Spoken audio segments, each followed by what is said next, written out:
Hi, my name's Shawn Shaler. That's my friend Chris Ford, aka the Objective Geek of every social media platform in the history of social media, including Tumblr. I bet Chris is a microblog guy. He's got a Tumblr out there. Welcome to Avatar: The Last Podcasters.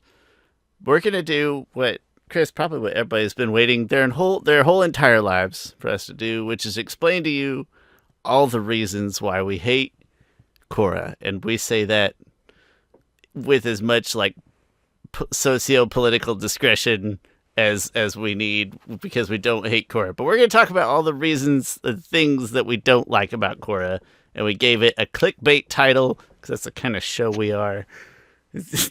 You know us, Chris. We're all about those clicks. Surprisingly, even though to me this is a dumb statement because I don't pit these characters against each. Well, I did in the video, but I love both these characters. But I am wearing an Aang shirt today. I know, right? I would never do this thing that I did. I would. Yeah. What are you running for office, Chris? Jeez. I've never said a single bad thing about Aang. I do love Aang.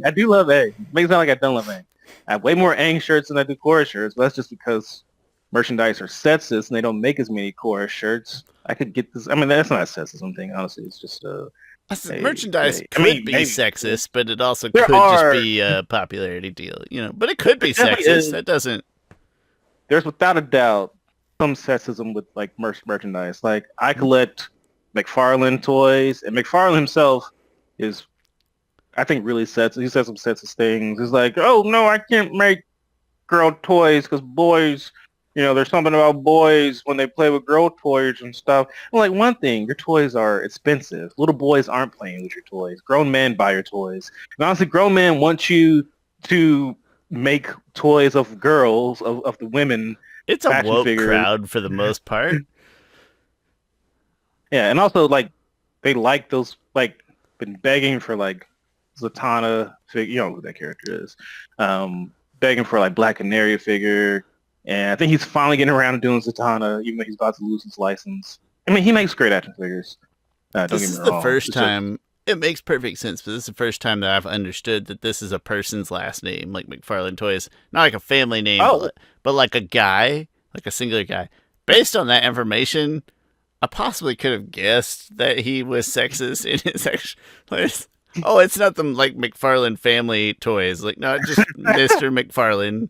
No, Todd McFarlane was a comic book writer / artist, really good artist. He created Spawn. See, I didn't know it was that guy. Even I don't know anything about anybody, and even I know who Todd McFarlane is. I didn't know it was that guy. Yeah. And then he got into creating toys somehow. Like even those basketball or sports toys done by McFarlane. Like, I've got a same guy. But for like a while too. Like I think I've got a Bo Jackson White Sox, so like 95 ballpark. So I remember. I remember a very distinct memory of my mom taking me to some store, and she bought me a Shaquille O'Neal McFarlane figure, and this is like 90, probably 95, because he was playing for Orlando Magic, and it came with a basketball goal, and I kind of didn't like it because it wasn't an action figure, like it wasn't posable and stuff, and so I just kept dunking with Shaq in the same stiff movement. But yeah.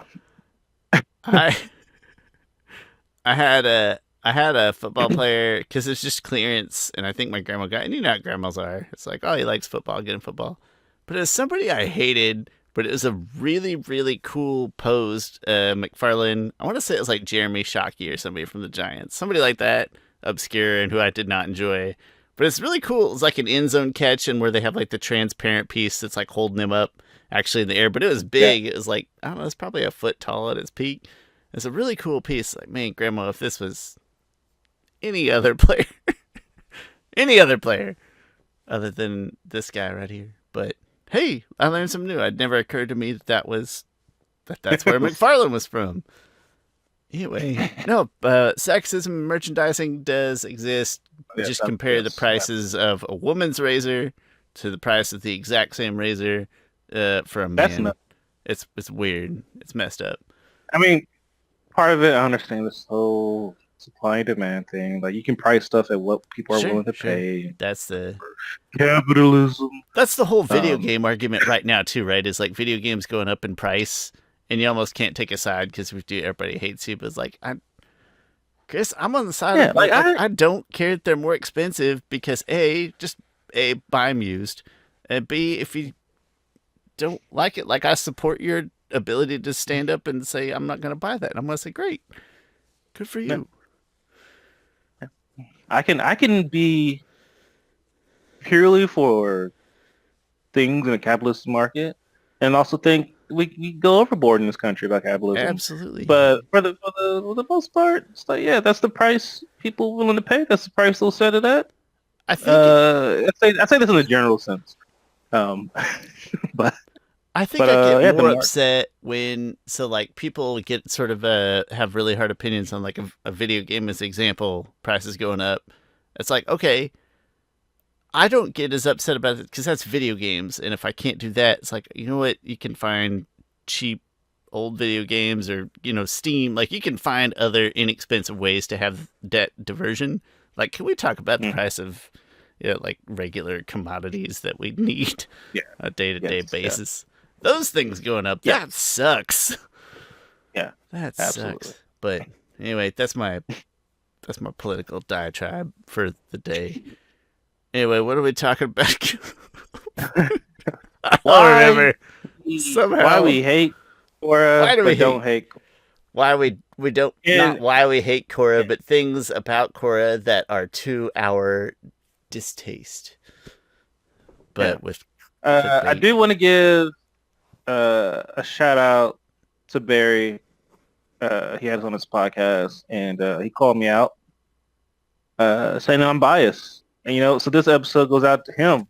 I had to make this.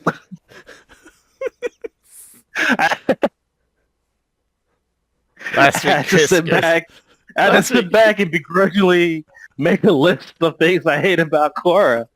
Like I got to one. There's one that I truly believe, and then the rest I'm like, I'm just gotta force it, or I gotta try really hard. Like all right, let me just add stuff that I know people hate and stuff, and then I'll probably try not to defend it too bad. But you're gonna represent the common, the common person. Yeah, Last week Chris is out for trivia vengeance. This week he's out for harmless comment from a guest vengeance. No, this oh man. Okay. Chris, get us started here. Get the ball rolling. What do you got? All right. Start with the ones you don't believe in as much. Okay, I'll start with one that I don't believe in. Okay. That is one of the most common criticisms of Korra. Is, and I'm gonna try not to defend her in this point because this is why we hate Korra. That's right. Stupid Korra. It's funny. I'm even pretending to say bad things about her, and I can't even. Okay, which is might be showing my bias, and I hate Barry even. I don't love Barry even more for calling Barry it out. The same way I hate Korra, which is only conjecturally for the sake of views. Barry, we're not even gonna make that joke. Not even gonna make that joke. Don't you put that evil on me? Okay, first thing. Losing connection to the past lives. People talk about all the time that it's Korra's fault that she lost connection to the past lives, the past Avatar lives. And I would say this. I understand how hard that is as a fandom because like the Avatars in the past lives, that's something very unique to like Avatar. And like, man, we want to know more about them and stuff. And it hurts in that moment. And it's supposed to hurt, right? Because stories are supposed to have consequences and stuff for your actions. And we all feel it. Like that moment where Korra's reaching out and like Unalaq is just, Unavatu is just whipping them, which is, anyway, whipping the life out of out of Rava. Then like with each splash, a past life gets hit, and then like Aang gets hit, Roku gets hit, Kyoshi gets hit, and the last one is Juan, and then Rava gets killed. So lots of people blame Korra for that. Sure, she takes some blame. Again, I have to try not to defend her. My distaste for this does probably match the average fans because it's such an important part. Yeah, like I ought to get consequences, but it's such an important part of the Avatar experience to me that I would. But to me, I blame it. Chris, I don't usually think about blaming Korra for this. I blame the second season and my general dislike of what the second season had to do to try to be interesting. But I probably align more to the common fan of like, that's such an important piece of avatardom to me that does feel like it hurts too long. Like that's not what I want out of the show. But I blame the season. I don't blame Korra as much as the season overall. Now it's time for me to be honest. I don't blame Korra at all. I mean, sure, she takes just some blame. I mean, but one thing I blame Unalaq. That's like, let's not blame the victim here. Let's blame the... Yeah, exactly. Blame the person who did it. And also, I love this. I love challenging your characters. Also, I think her losing connection to the past lives, dang, I'm defending it too hard. But it's a good story point of being like, about growth, about learning from yourself, and about a new age and things like that. How you gotta look towards the future. I would also say this is that, to quote Yang Chen says in the quote, and I'm paraphrasing here, but she's talking to Kyoshi, where Kyoshi asks like, how can I best guide the world or whatever. Yang Chen essentially says you could spend your whole lifetime talking to all your past lives and you will not know how to better guide the world than if you didn't.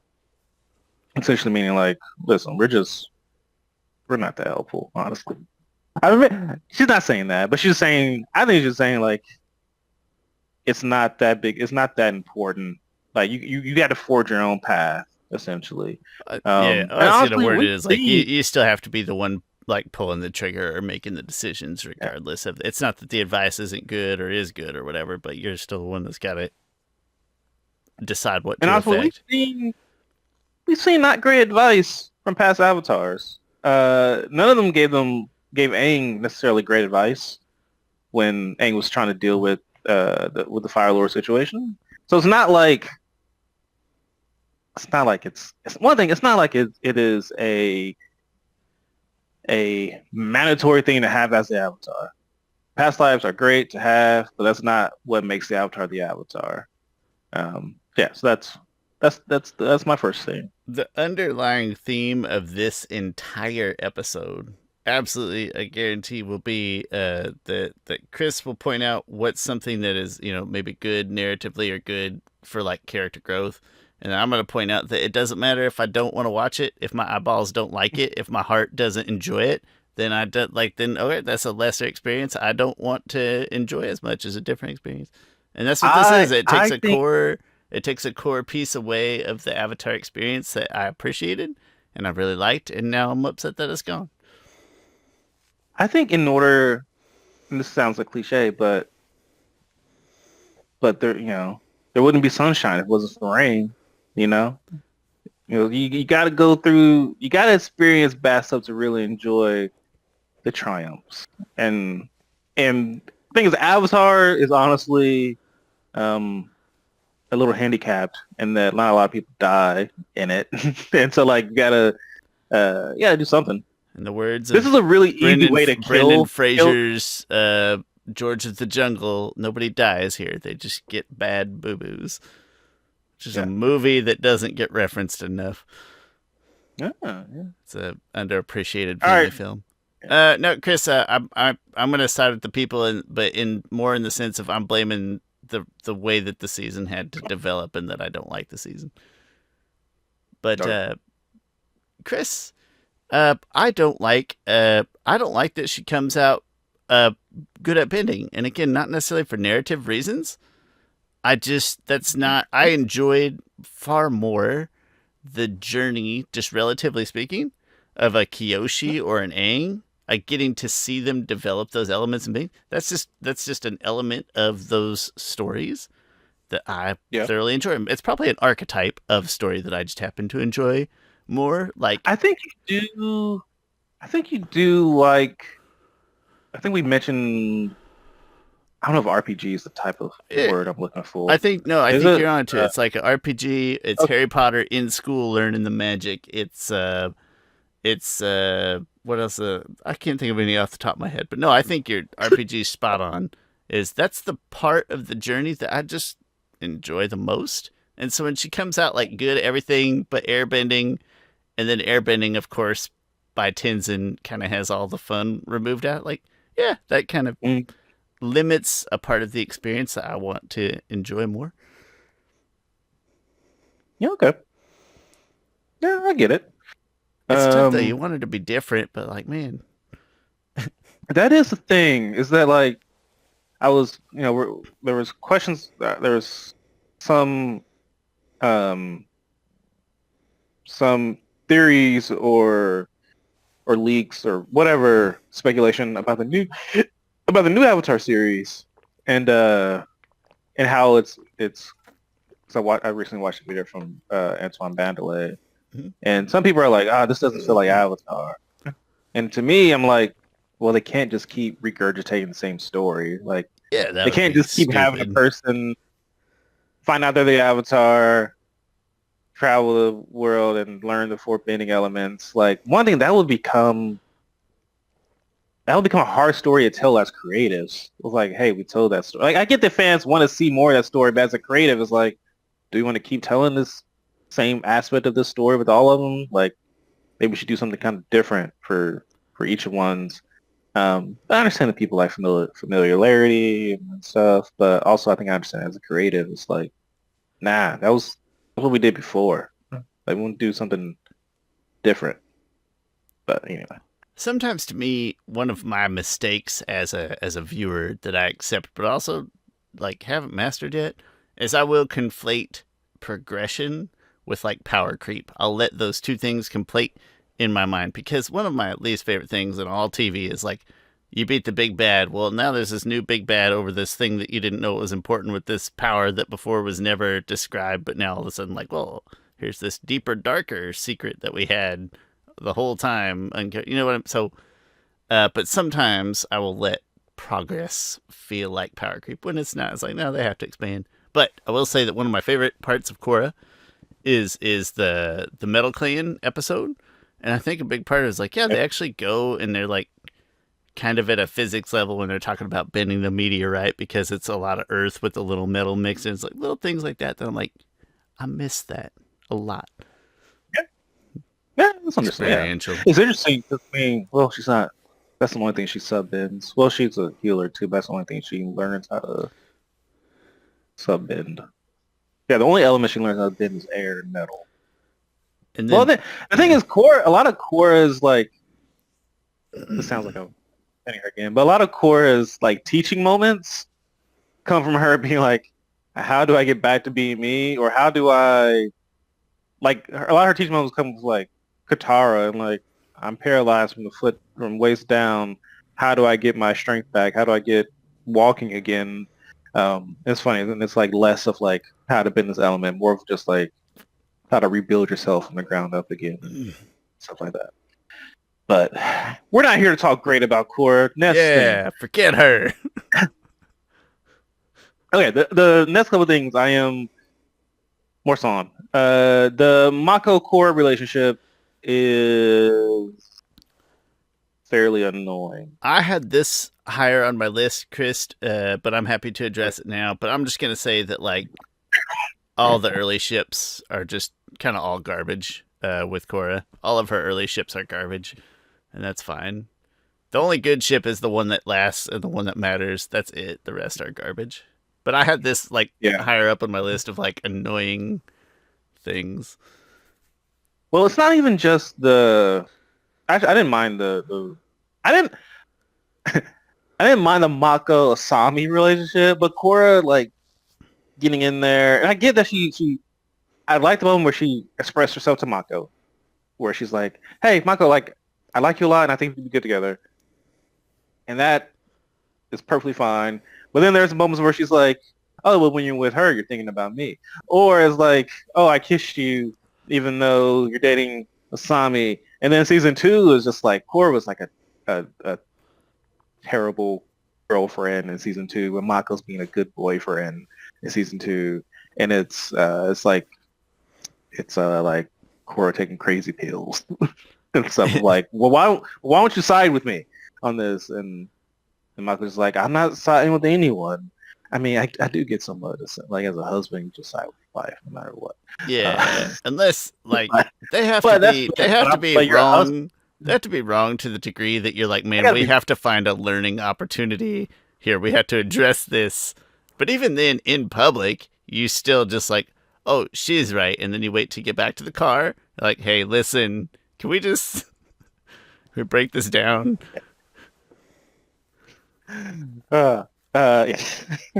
Well, I mean, I say that, but again, Mako was very rational. Yeah, I Uh, don't. I'll just end there. I think it's a natural segue. So I have ships separated, but I think there's a natural segue into this next bit. This next bit, Chris, this is not well, Korra does this and Aang doesn't. This is not that. This is in the same way that when we accuse Aang of Aang will do something stupid, we'll be like, hey, we have to remember that Aang is a kid, right?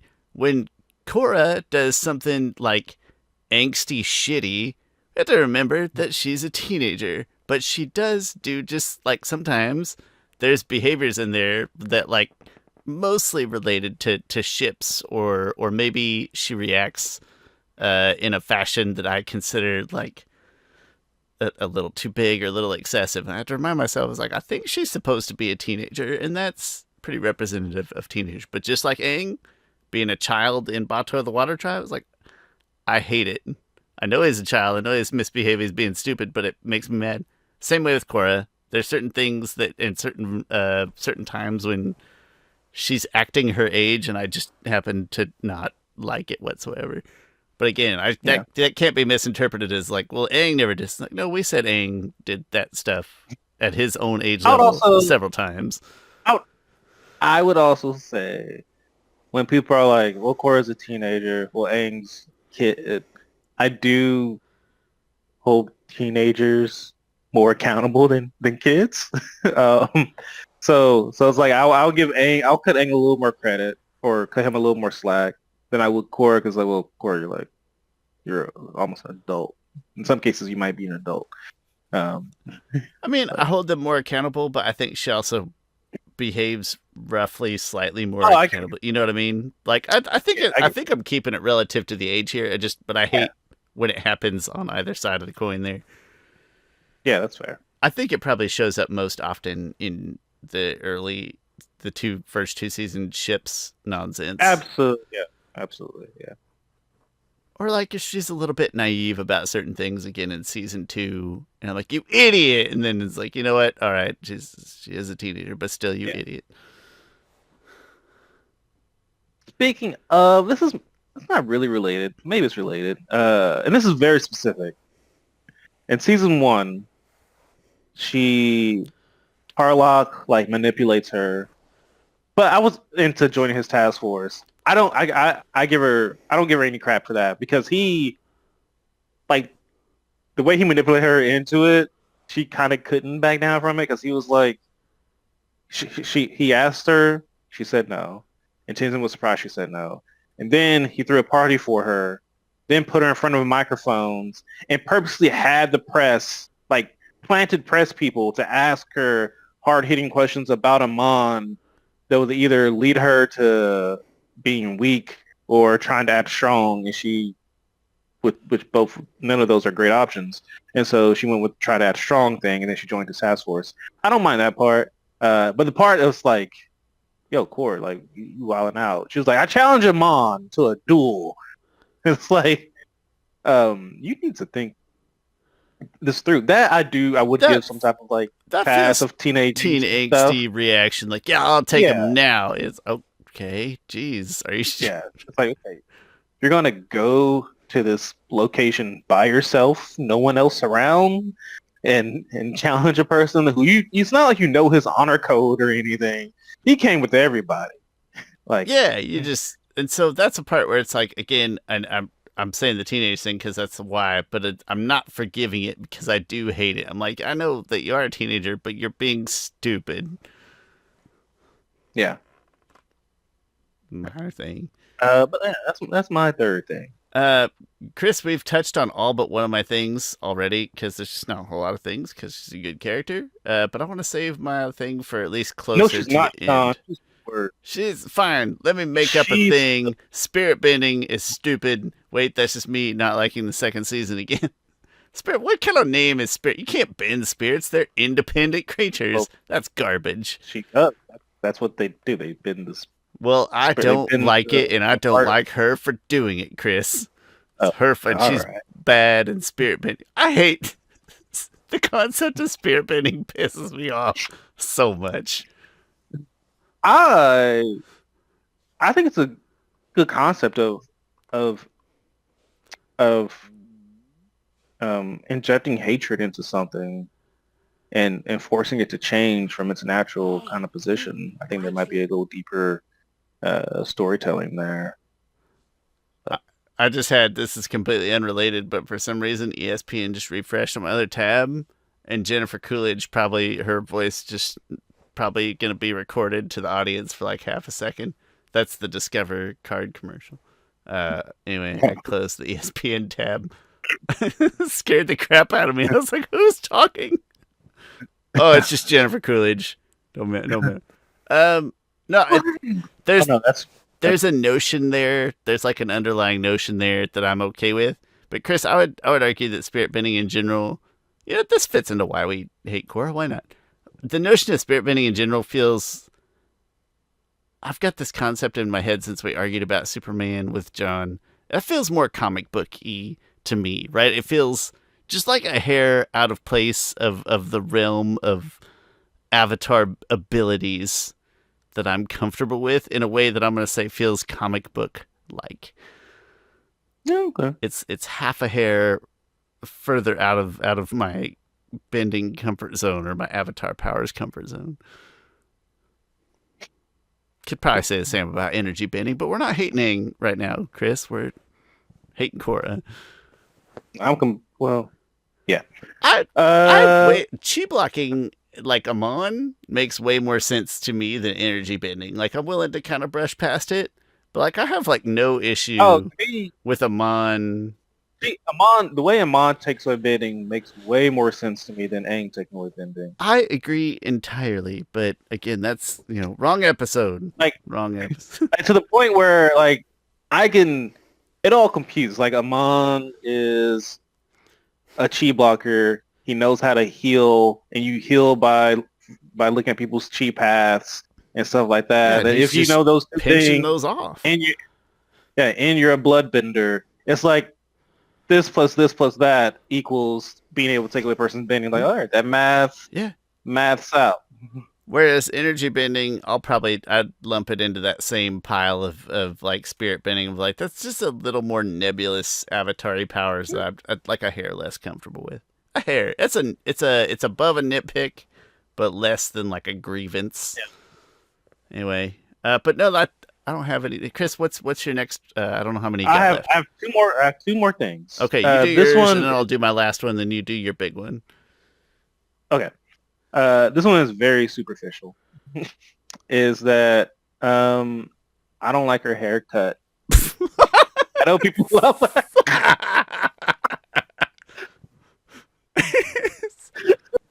Aang's better than Korra because Korra's ugly. No, not at all. I just that it looks. The thing is, actually looks cool in a certain sense. It just doesn't look nearly as cool as her hair looked originally. And yeah, if I wait for her to grow it back out in some future comic. But the thing is, it's probably easier to animate. Probably. I think I might have read somewhere that was like. Although I will say this, the panel, the scene where I want to say is where Korra reunites with Rava or finds Rava again in book 4, where like the wind blows and like they animated the crap out of that little Bob. Like I can't even describe. Some people probably know what I'm talking about. But yeah, the haircut is just maybe I'm just yeah. It's bring back the long hair. Bring back the 3 ponytails. This isn't Korra character specific, but it feels like the right-ish place to put this. And I had never even considered this until Gio said it. But there is a little less. There's a little less like vibrance of scenery and world traveling gallivanting that happens in Korra than Aang, right? It's less vibrant colors. There's more Republic City. There's more season 1 and 2, especially season 1 and 2. Yeah. Season 3 and 4 admittedly get better, and those admittedly look more interesting. That's not really a Korra character thing. I guess get out of Republic City more. I don't know what I'm supposed to tell her there, but yeah, Korra, explore more. Season 3 probably does the most world travel-y gallivanting. Oh yeah, which probably correlation there to why I enjoy it. There's a lot of reasons why I enjoy season 3 so much. Anyway, Chris, this is my last thing, and this is my biggest thing. And it's sad that I have not yet determined the best way to word it. And that's why it makes it sound stupid.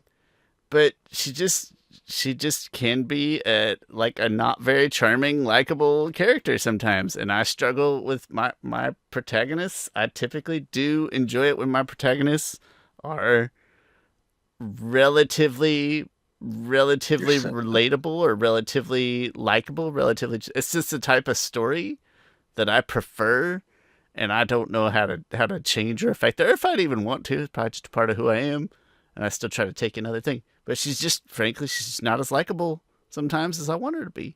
That you could probably chalk some of that up to teenage angst. You could probably chalk some of that up to, as I mentioned, you don't get to go on the sort of the foundational bending journey with her, so maybe I don't feel like I have that rapport with her. Right? Like I haven't gone on that part of the journey with her. You probably a mishmash of those types of things. But there's just too often where watching whatever Korra decides to do or does makes me want to pull my hair out a little bit, even if it is, good for story or good for character growth. Yeah, okay. I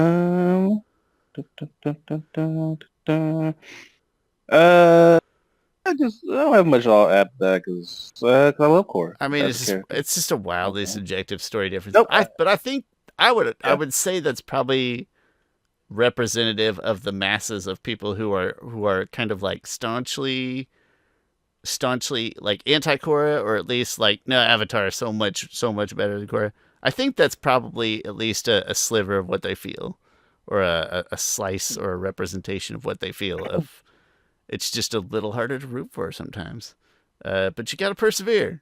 No, we're supposed to say don't persevere. No, do persevere. You have to go on the whole trip with her to finish appreciating her, to grow and develop. But it takes longer, that's for sure. She doesn't come out of the gate riding penguins, and that's my brain likes it when people come out of the gate riding penguins. That's good. So no, I do think that's representative of a larger group out there that probably maybe feels that with greater magnitude. Yeah. My top thing, and it's interesting because this got recently brought up on the Brave New Elements podcast, where Janet Varney, who loves the character, of course. Met Janet Varney. Shout out to Janet Varney.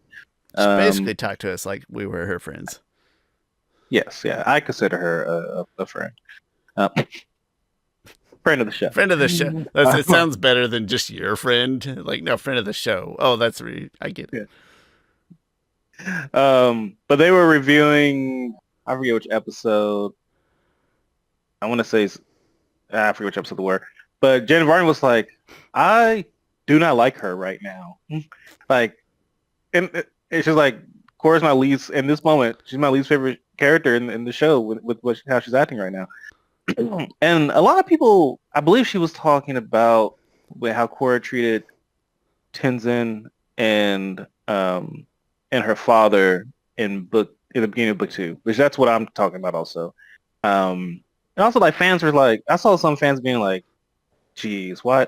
Like she avid Korra defenders, which I'm usually with y'all. They're like, "Man, we're so tired of Korra getting crap even from her voice actor." I'm like, she just has an opinion. Like it's cool. Like that's just opinion. Also, I'm an avid Korra defender, but I do not defend Korra's um, attitude towards Tenzin and her father specifically in book 2, where she kind of like dumps Tenzin. She's like, "No, Tenzin, like I have to go this way," or she's like, "No, Dad, I got to break from you," or something like that. Like she's really rude and really dismissive of them. And to me, this is one thing that I think is bad writing, specifically between Tenzin and Korra, because of what Tenzin and Korra went through together in book 1. I don't think Korra would act that way to him in book 2, and I kind of blame. It's interesting. Some fans, I think wrongfully, so think Mike and Bryan aren't good writers, which I think is. I always think it's weird or kind of weird when fans down talk the creators of the show that they're fans of.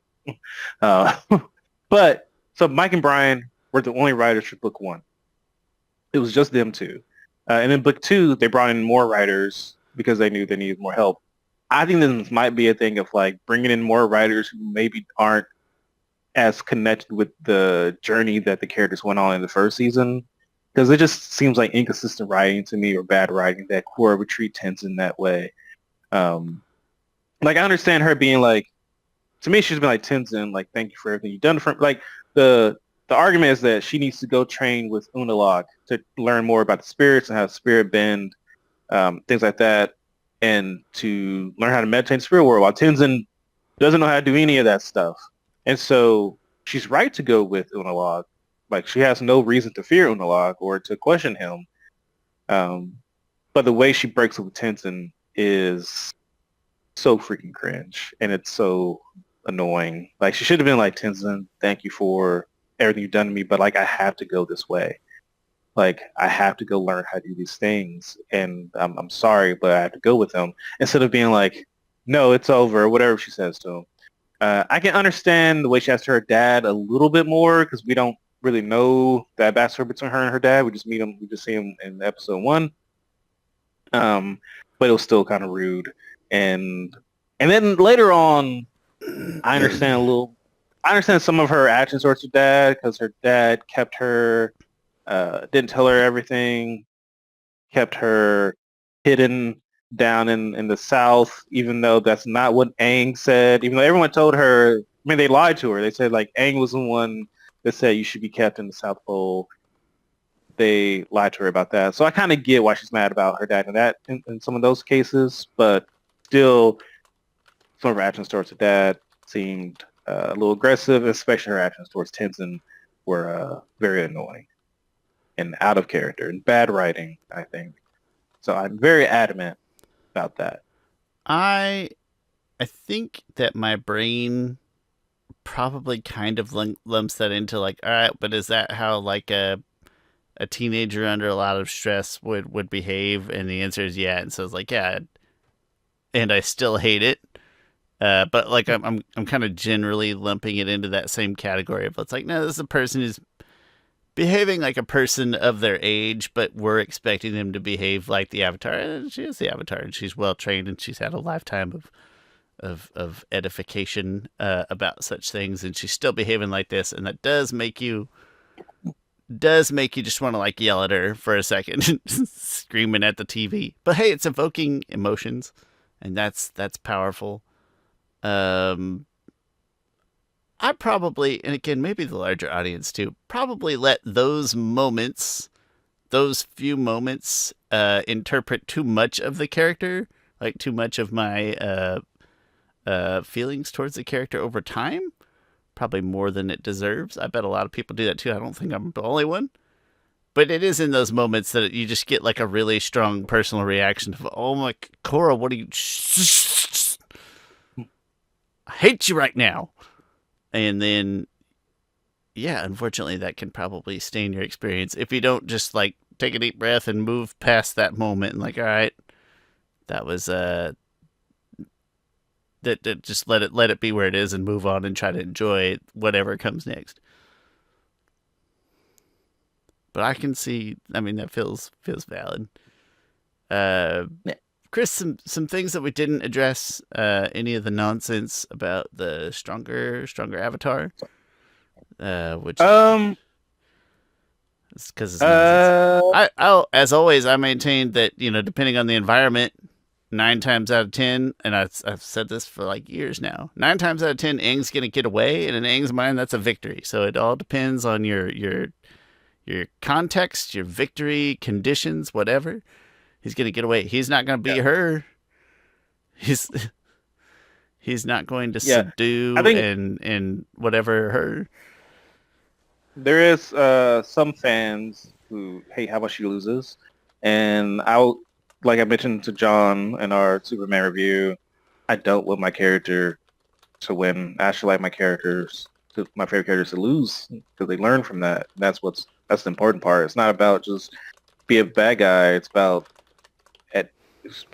thriving through adversity and learning from it and becoming a better, whole person. So I have no problem with how much Korra loses and fights. And also in the fights that she does lose, there's often good reasons like PTSD. But some fans comments. Caitlin, shout out to Caitlin. Things she disliked. The breakup scene with Mako. Only I just love that scene. I don't like the breakup scene. I think it's cringe, but I do love how it ends with Lin being like, "You should have seen Air Temple Island when Tenzin broke up with me." I love that scene for that one little added moment to it. Other than that, though, I don't like the scene. Then she says, just the first half of book 2 in general with taking it out on Mako. Yeah, we mentioned that. Her romance, which was like a soap opera. Her personality in books 1 through 2. Which I think was similar to what you had saying.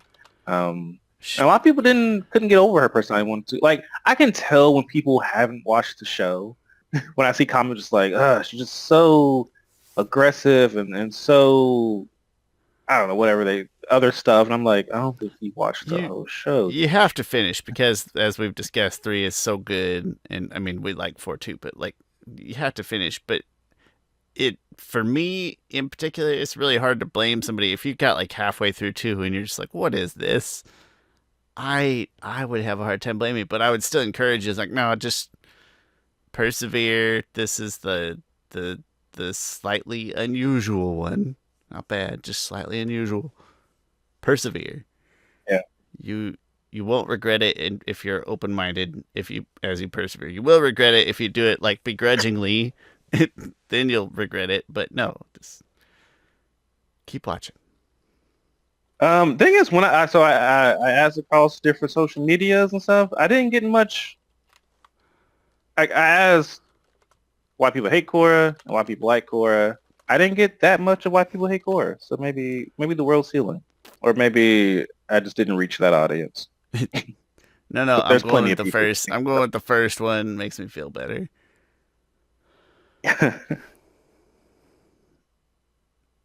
Any other final notes, final thoughts?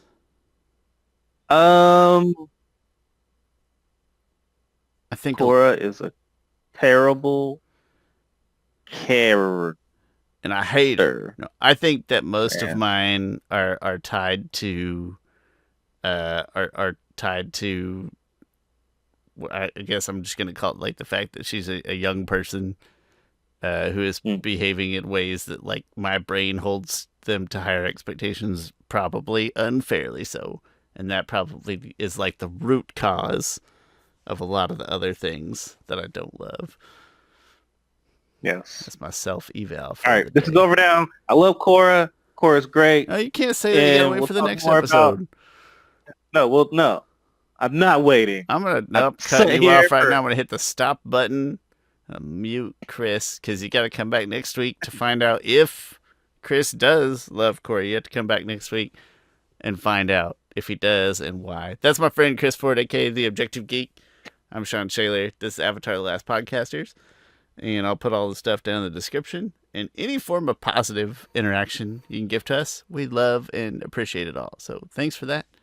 And we'll see you next time.